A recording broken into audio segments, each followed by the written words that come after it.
pre-match Man United. Oof. This is one of my favourite games of the season, Liverpool United. And I think this year, speaking for me personally, I'm actually quite relaxed about tomorrow. It doesn't really matter now, because if we win, great, fantastic. It gives us an outside chance if we win our other 3 games. But I'm not expecting anything. Really, I'm not. And especially with the way Man United did what we would have done and played their weaker team against Leicester. You know, I don't blame them for that either. So that's exactly what I would have done, and then saved all the big guns for today and drive the stake through our hearts. You know what I mean? That's exactly what I would do. And I expect nothing less from Man United. And I respect that they did that.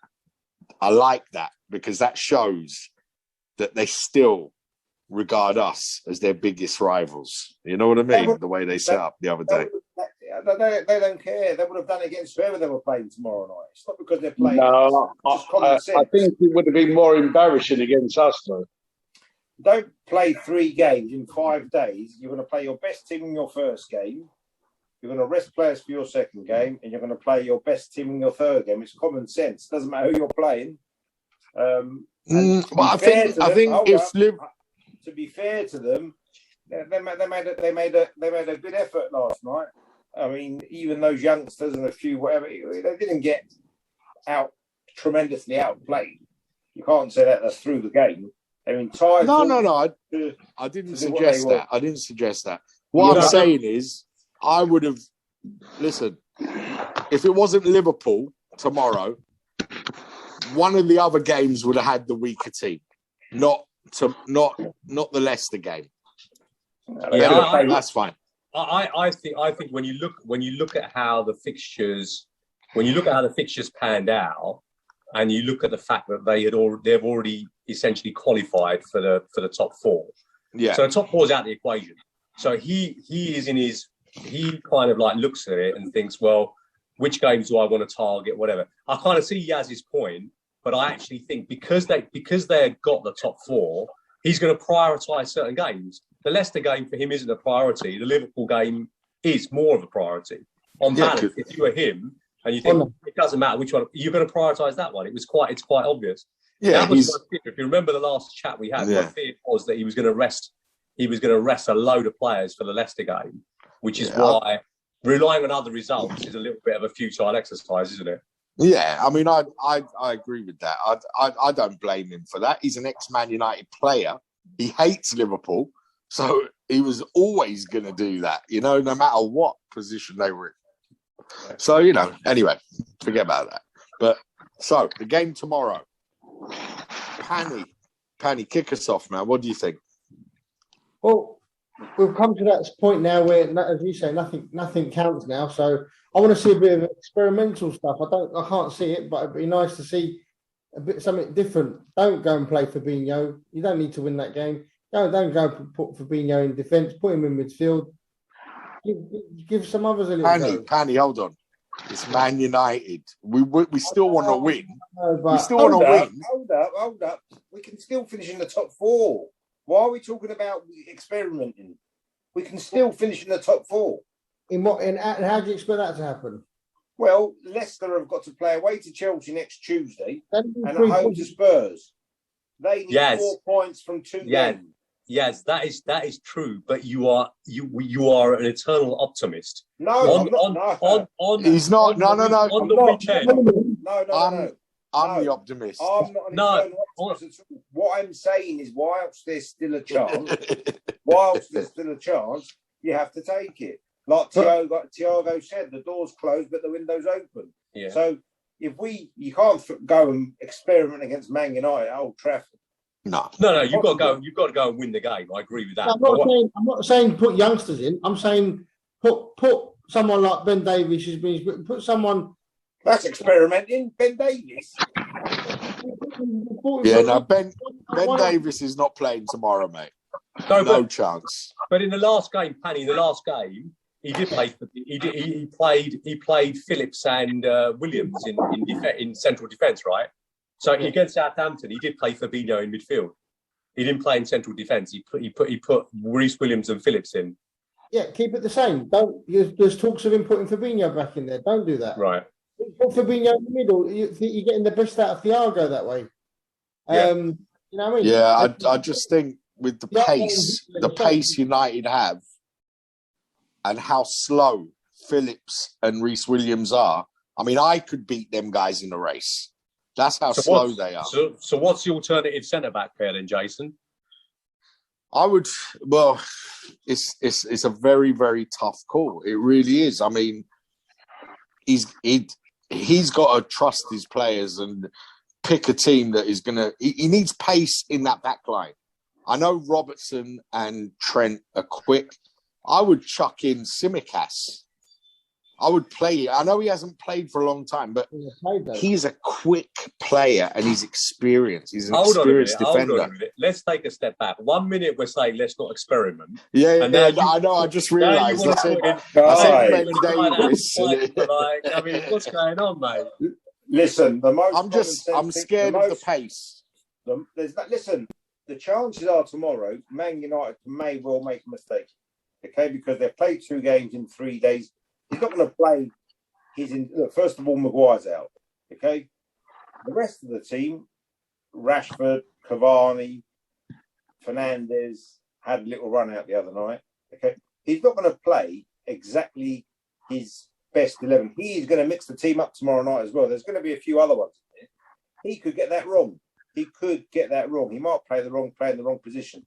Okay, or a player out of form, etc. It might be a Matic instead of a McTominay or something like that, and it could. But they're not fantastic, man. Come on, we're not talking about Manchester City. That's the other side of Manchester. It's only Man United, and we're entitled to go there tomorrow and play. The game means more to us than it does to them tomorrow night.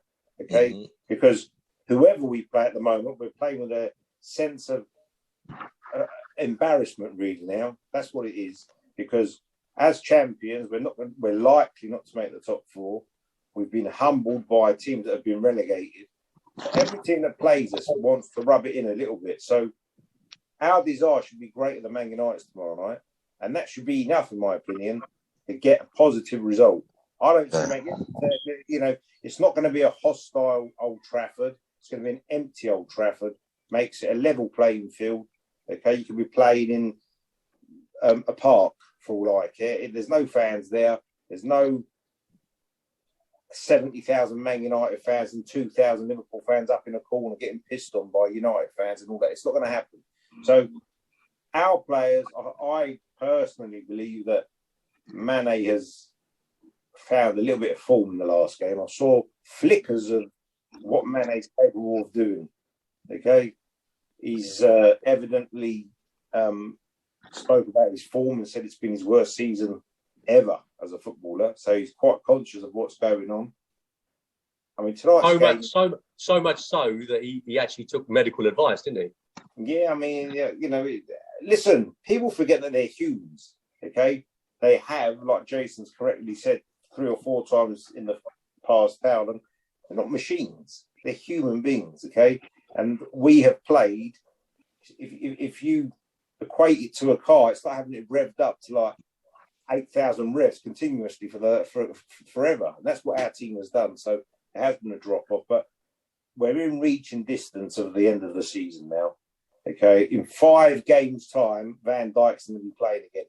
Okay, that's the first game of the season. So let's do our best. I mean, West Brom away, Burnley away, Crystal Palace at home. Those teams have got nothing to play for now. They've been relegated. West Brom, Burnley are safe, Palace are safe, and we've got something to play for. And I do honestly. I mean, you call me an optimist, Kush. I'm not. Jason told you I'm not. But I believe Chelsea tonight could drop points. They've got They've got Leicester at home. They've got Leicester at home on Tuesday, and their last game of the season is Aston Villa away. No, but Yaz, my point about that is when you're trying to, just like we did the other day, when you're trying to extrapolate results, it just doesn't work out on paper like you did. So there's two things. So it's not just the extrapolation of our competitors' results, i.e., Chelsea and Leicester. It's this extrapolation of our results. So you've got this kind of double thing that's got to go in your favour. And I'm just thinking, I just say, look, I think it's unrealistic. I'm not saying we shouldn't go for it. I just think the way we are playing and the way the other games are set up, it doesn't necessarily follow that Man United would have beaten Leicester. It doesn't necessarily follow that Spurs will beat Leicester. It doesn't necessarily follow that we will beat United, or for that matter, Burnley. It just doesn't. No, but we're unbeaten in our last 5 league games now. So we're a little bit of, okay, we haven't won them all, but there's a little bit of form there. And we've got players. Really? You think we've shown form? There's a little bit of form. We're unbeaten in our last 5 league games, so there's a little bit of form there. And we've got players that can hurt teams. If those players have got the desire and the door starts to open a bit more, you can't ask for any more. We've been talking about results going our way for the last 7 games.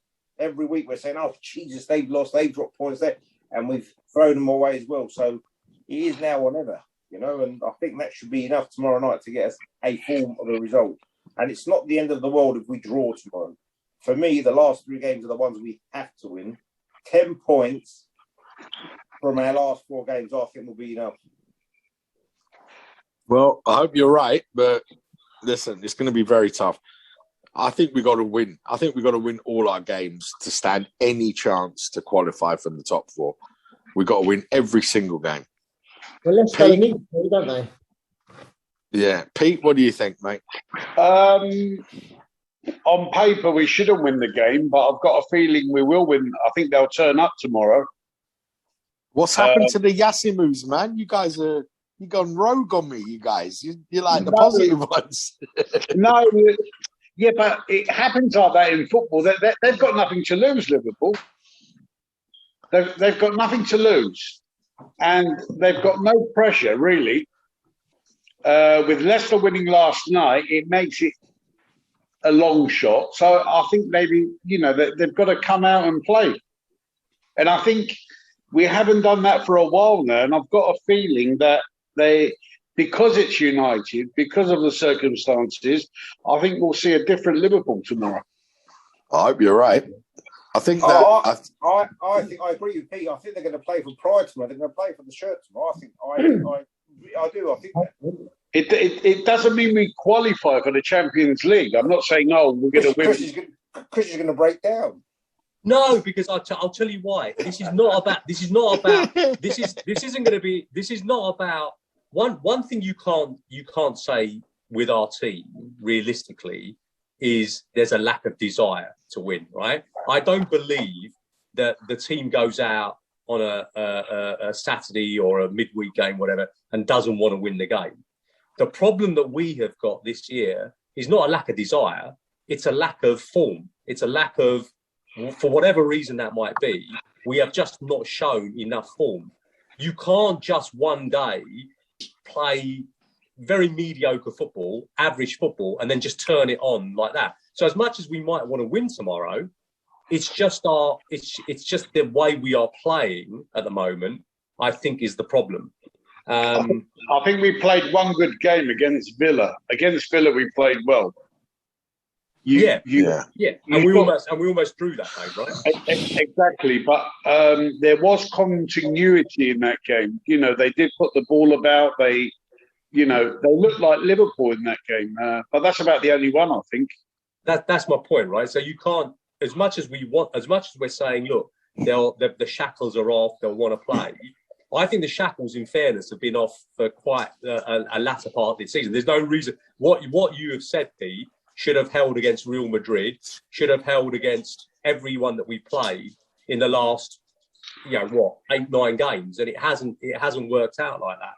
So that's my point. But the interesting thing I just want to raise is, I know this might be a conversation for another time, but I just find it, we're having this conversation now, as if, like, if you looked at the start of the season and said, we're going to be having a conversation about us potentially having to win our last 4 games and still not make the top 4, no one would have believed it. Yep. No one would have believed it, right? And I remember I was talking to Chirag today, and I was, I'm just kind of like objective and trying to be non-biased, but people were talking when we won the Premier League last season about there being a Liverpool dynasty. Yeah, but they do how many people said, "Oh, this is a dynasty. This is going to," and I was like, "You guys, why do we think? What makes us think that we have got this dynasty in our pocket when City are going to improve, United are going to improve, every other team is going to improve, and what have we done? We've just stayed the same. Did we add any real players last season when we were on top? We did. We added Jota. We added Thiago. I mean, look, yes, we don't have a divine right to any dynasty or anything like that. But I did believe that last year's title would ignite some kind of continued success, because it's the monkey off the back, the title. 30 years getting over that line and finally winning that title. That's huge. Look, I 100% believe if we'd have had a parade last year with our fans and the team, this season would have been totally different. Totally different.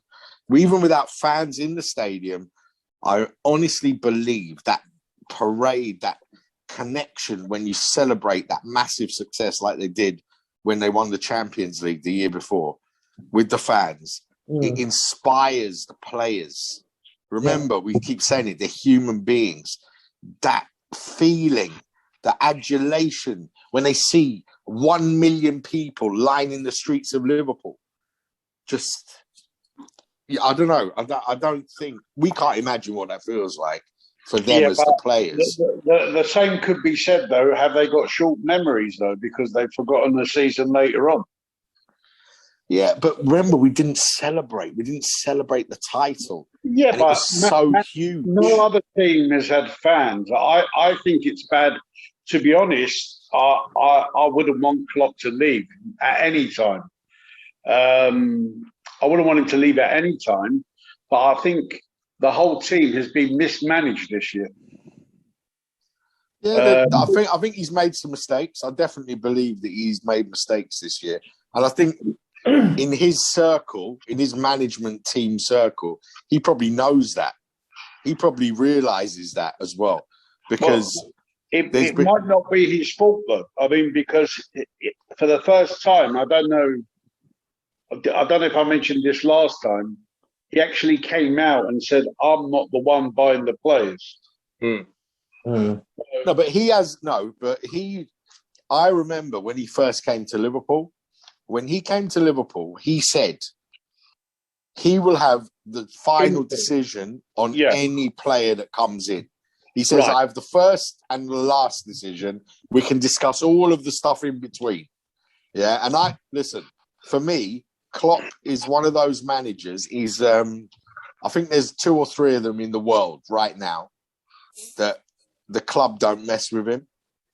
He tells them, look, this is what I want. And he's not someone that, look, when we wanted Van Dijk. We wanted Van Dijk. We tried to get him. We couldn't get him. For whatever reason, the club messed it up. Everyone was screaming, me included, just get anyone in. We need a centre-back. He didn't. He waited for his guy. The way he delivered that comment, he didn't look happy at all. I think that was the Ben Davies signing then, because he hasn't played that guy at all. I don't know what the hell's happened with him. Yeah, but it reminded me of, do you remember when Benitez come out? He was the only other manager to come out and say, yeah. The ball are not, who was the Brazilian right back we were meant to sign? And he lost him, and he came out and he... Was it Alves? Dani Alves. That's it, yeah, Dani Alves, and he came out and he slated the ball. He said he wanted a lampshade and they gave him a cushion. or something like that. He said so. He made some quote like that. I remember it. Yeah, but I admire him for that, though. I admire him. I admire that in football, honestly, to tell Klopp, the fans. I think Klopp's very honest as well. I really believe that, 100%. I think he is honest, and I wouldn't change him for any. I wouldn't. No, I wouldn't. Him for that, Listen, going back to the game tomorrow. Thank you, boss, for keeping us on track. Personally, I think it will be a good watch because I'm looking forward to watching the game. It will be a good watch for the following reason, not regarding the result. Tomorrow will be an eye opener to see what the attitude is like at the club. We're still aspiring to play top four, okay? Whether you think you're going to get it or not, and we're also playing against forget Man City. Man City is not our biggest rival. Historically, Man United is the biggest rival at Liverpool in their own backyard with a chance to finish in the top four still. I don't care if we lose 1-0 or 2-1 and we're unlucky or something happens. I want to see how the players are going to be tomorrow night. Yeah. Okay? That's what I'm looking forward to. If I can see players tomorrow rolling their sleeves up, playing the occasion and the team, and if they win, fantastic. If they don't win, but for me, that's key. You've got something to play for, and you're playing your biggest rivals. Yeah, that should be. It's a derby. It's a derby. It is. Question for everyone: who's the top three? Who's the front three going to be tomorrow? Breaking news. I'll just break it in there. Arsenal's won 1-0 up away to Chelsea. That's good for us. Okay. Keep the face, Bruce. I told you, son. But but here's the thing, Yaz. We were talking about Leicester against Man United. Now the reality is, if Arsenal get a result against Chelsea, obviously long way to go, yeah. But if Arsenal get a result against Chelsea, it means that the Chelsea-Leicester game becomes even more important. Absolutely. You want a positive result with that one as well. They'll settle for a draw. They'll just play out a draw. Not really. It wouldn't work for both of them. They both need to win. Chelsea there's still a long way to go in tonight's game. Yeah. So. Chelsea will have Villa away. Going back to tomorrow, front three. Who's the front three? Bobby, Firmino, Salah, Mane. That would be that's the what I would do. Jota's turned into a bit of an impact player. Yeah. I think he'll be on the bench. He'll go back to his tried. Yeah, with Thiago, Wijnaldum, Fabinho. Will he risk Curtis Jones if Fabinho goes in centre back? Or Maybe he might play Jones. I think he'd play Milner. If Milner's fit, he might play Milner there. Just because it's United. I don't know. If Milner's fit, I think we need a Jones in there just to give us some legs. Legs. Jason, another one I'm not convinced about, mate. Who? Curtis Jones? Yeah, I'm not convinced. Oh man, he's a future superstar. That kid, mate. 100%. Listen, we have this habit of hyping players up like Trent and all these other guys.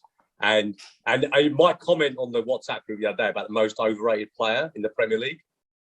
I'm not saying Trent is not a good player. He's a good player, but I honestly believe he's the most overrated player in the Premier League, and he's one of man. Yeah, overrated. No. You guys are talking. Someone on the WhatsApp group turned around and said, "Best right back in Europe. Best right back." Where do we get best right back in Europe from? A right back is someone who can go forward and defend. Hold on. Listen, we'll have this conversation because I promise you, we will have this conversation.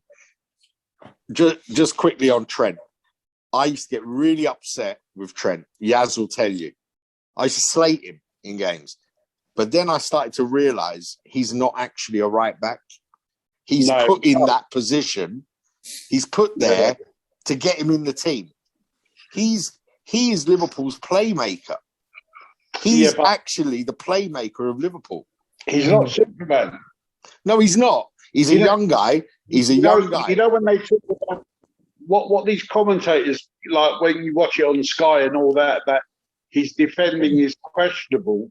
You can't be crossing the ball down the other end and then be defending the player. He ain't had the cover this year. That's why.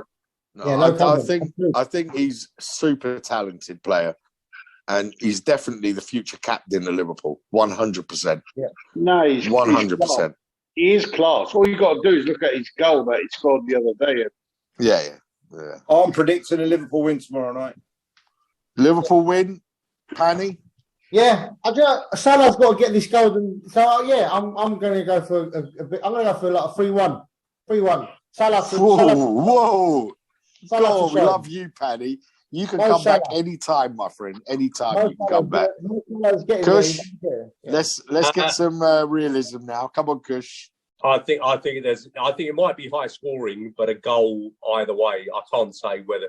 I think it's a goal. I think it's literally that finely balanced. So, like, we're 3-2. Could be 3-2 to us. Could be 3-2 to them. Something like that. Okay, Pete. Pogba gets sent off, and we win 2-0. Well, you can come back anytime, my friend. I feel a lot more positive after talking to all of you. And I like Yaz's point about no crowd tomorrow. I think that's going to be quite big as well. So, listen, have a great evening, everyone. You too, guys. We'll catch up after the game tomorrow. Good night. Okay, man.